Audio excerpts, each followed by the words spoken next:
আমাদের অনেক ছোট্ট বন্ধু রয়েছেন যারা এখনো পর্যন্ত সুন্দর করে দৃশ্য আঁকতে পারে না। তাদের জন্য সহজ করে একটি দৃশ্য আঁকার ভিডিও আজকে দেখাবো। সবাই দেখতে থাকুন। আমরা প্রথমে একটি অক্ষর আঁকবো এম। সেই এমটি হবে এইভাবে।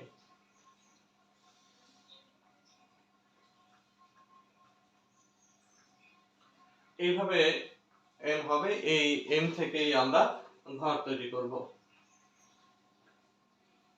একটু এইভাবে করে জায়গাটা আমরা নিয়ে নিলাম। এখানেও সেম ভাবে জায়গাটা নিয়ে নিলাম।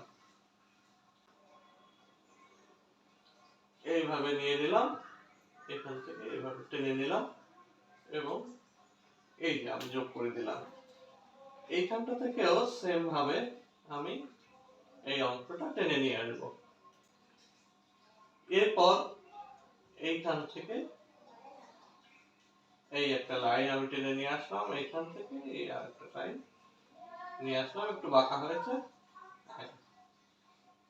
এরপরে একটু বাঁকা করে নিচের দিকে নিয়ে একদম সোজা নিচের দিকে নামলে সেটা ভালো।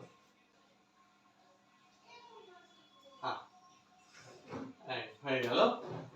এইখানেও সেম ভাবে লাইনটা টানবো এবং এখানে আর একটা লাইন দিব। তো এই ঘরটা আমাদের একটু দূরের, এইভাবে আমরা সেখানে ঘরের অংশটা দিব। এরপরে প্রত্যেকটা ঘরের নিচে যে ফাউন্ডেশন থাকে এই ফাউন্ডেশনটা আমরা দেওয়ার চেষ্টা করছি। এই এখানেও সেম ভাবে আমরা দিলাম, এখানেও সেম ভাবে ঘর হয়ে গেল, জোড়া ঘর।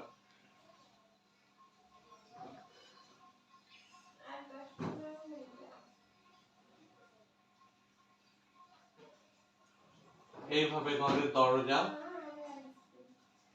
এখানে ঘরের জানালা আমরা দিয়ে দিতে পারি খুব সহজে। এরপরে আমরা এই ঘরটা দরজা দিয়ে দিতে পারি এখানে।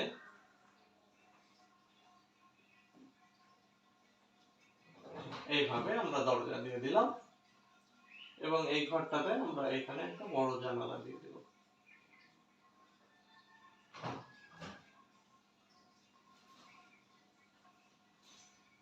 মোটামুটি আমাদের ঘর হয়ে গেল। এরপরে আমরা যদি ঘরের ভেতরে দরজা দিতে চাই তাহলে এইভাবে আমরা দরজা দিয়ে রাখতে পারি।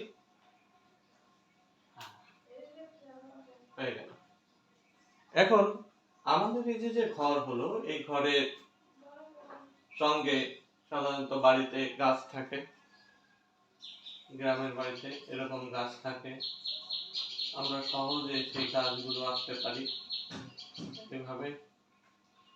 এবং এইখান থেকে আমরা চাইলে আরেকটা ডালও আঁকতে পারি, বড় একটা গাছ আমাদের এখানে হয়ে গেল।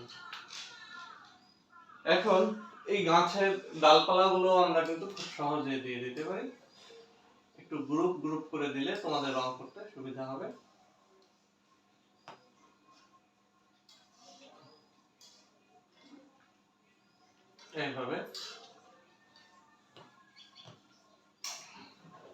এইভাবে তোমরা দিয়ে দিতে পারো। গ্রামের বাড়িতে যেটি দেখা যায়, বাড়ির পিছনে কলা গাছের ঝোপ থাকে, সেই কলা গাছের ঝোপ আমরা এইভাবে এঁকে দিতে পারি।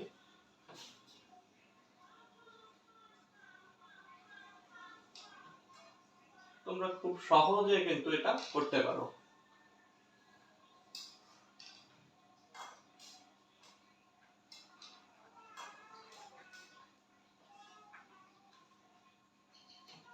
এইভাবে মোটামুটি কলা গাছ হয়ে গেল। আমি এখানে আর একটা বাড়তি পাতা দিয়ে দিচ্ছি, যেটি থাকলে আরো রিয়েলিস্টিক মনে হবে। মোটামুটি গ্রামের বাড়ি এবং তার অ্যাটমসফিয়ারটা অনেকটাই তৈরি করা হয়ে গেল। এবার হচ্ছে আমি এটাকে একটা দৃশ্যে পরিণত করব। দৃশ্যে পরিণত করার জন্য আমার দূর থেকে একটা লাইন টানতে হবে।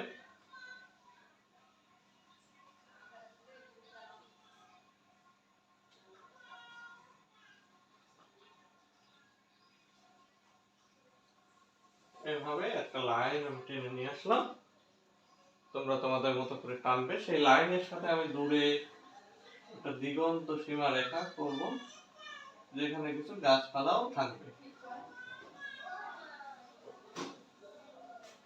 এভাবে। এরপরে এই বাড়ির পেছনে দিয়ে একটা নদী, সেটা বোঝানোর জন্য আমি এরকম একটা লাইন টেনে নিয়ে আসলাম এবং সেই নদীটা এইখানে এইভাবে এসে আসলে বয়ে যাবে। তো তার জন্য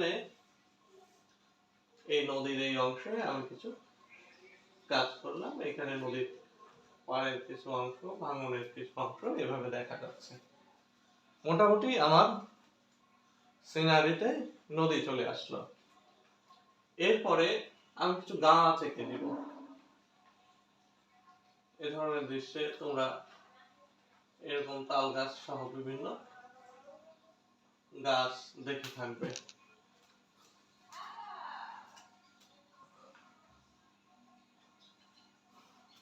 এরপর আমি এঁকে দিলাম একটা সূর্য।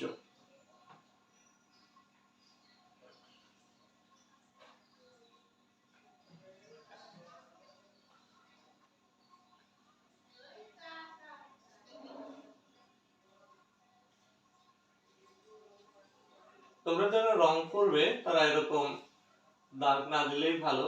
আমি বোর্ডে রং করতে পারবো না, তার জন্য আমি এভাবে সূর্য দিয়ে দিচ্ছি।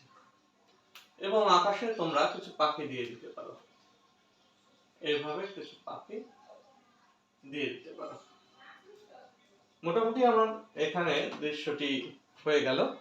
তবে গাছের গোড়ায় আমি কিছু ঘাস পালা দিয়ে দেব। এটা সাধারণত গাছের গোড়ায় হয়ে থাকে, আর্দ্র এবং ঠান্ডা জায়গা এই জিনিসগুলো দেখা যায়। তো মোটামুটি আমার দৃশ্যটি হয়ে গেল। বন্ধুরা, আমার এই চ্যানেলে অসংখ্য ভিডিও রয়েছে ছবিতে রং করার, তোমরা সেগুলো দেখতে পারো। এবং এই ছবিটি আমি বোর্ডে এঁকেছি, তার জন্য রং করে দেখাতে পারলাম না। তবে তোমাদের অনুরোধ থাকলে অবশ্যই এই ছবিটি রং করে তোমাদের আমি কাগজে এঁকে রং করে দেখাবো। তো আমার চ্যানেলটির সঙ্গে থাকার অনুরোধ রেখে এবং চ্যানেলটিকে সাবস্ক্রাইব করার জন্য অনুরোধ করে, চ্যানেলটিকে সাবস্ক্রাইব করে এর সঙ্গে থাকার অনুরোধ জানিয়ে সবাইকে ধন্যবাদ জানিয়ে আমি বিদায় নিচ্ছি। সবাই ভালো থেকো, সুস্থ থেকো।